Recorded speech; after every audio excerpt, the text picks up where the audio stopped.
Hi guys, நான் SGS ஜுவல்லரியிலேருந்து இந்த 2 neck செட்டும் வாங்கியிருந்தேன். ஐயோ, பேக் ஓப்பன் பண்ணும்போது எனக்கு அப்படி ஒரு எக்ஸைட்டிங். அவ்வளவு நீட்டாக ஒரு பாக்ஸில் வச்சு செம்மையாக பேக்கிங் பண்ணி கொடுத்துருந்தாங்க. அதை விட ப்ராடக்ட் பார்க்கும்போது நீங்களே அது குவாலிட்டி பாருங்களேன், செம்ம குவாலிட்டி. இந்த குவாலிட்டி ஒரு 430 460 ருபீஸ்க்கு தர முடியுதுன்னா எப்படி தர முடியுதுன்னு சத்தியமாக எனக்கு புரியல. அவ்வளோ ஜும்காஸ்லாம் ஒரு மணி கூட கீழே விழாமல் அவ்வளோ ஒரு ஆன்டிக் ஃபினிஷிங்கில் செம்மையாக இருந்துச்சு. அதை விட எனக்கு ரொம்ப இந்த double side neck piece, churidar, sarees எல்லாத்துக்குமே போட்டுக்கலாம்.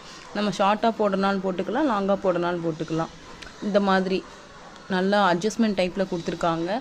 நல்லா ஒரு ஸ்டட்டுமே கூட வந்துருந்துச்சு செம்மையாக. நான் அவங்க ஒரு மேனிக்வினில் போட்டு எனக்கு காமிச்சிருந்தாங்க. அதை விட நேரில் பார்க்கும்போது ஐ எம் ஸோ எக்ஸைட்டட்.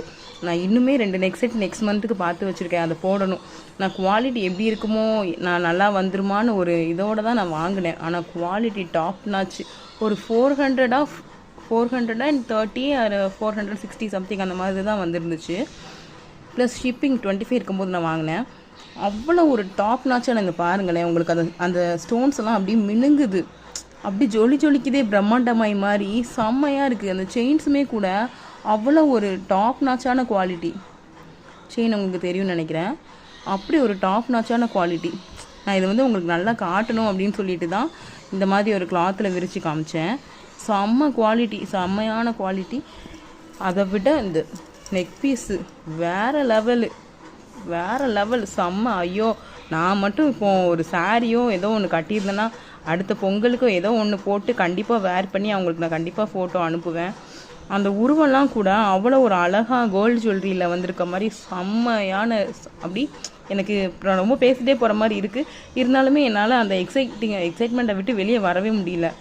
அந்த முத்து எல்லாமே சூப்பராக இருந்துச்சு. அந்த முத்துலேருந்து அதில் இருக்கிற குவாலிட்டியிலேருந்து இந்த செயின் பாருங்கள் எவ்வளோ ஒரு ஸ்ட்ராங்கான செயின் உண்டு. நம்ம தங்கத்தில் கொடி செயின்னு சொல்லுவாங்கள்ல, தாலி செயின், அந்த இதில் வர்ற மாதிரி அப்படி ஒரு ஸ்ட்ராங்கான ஜுவல்லரி.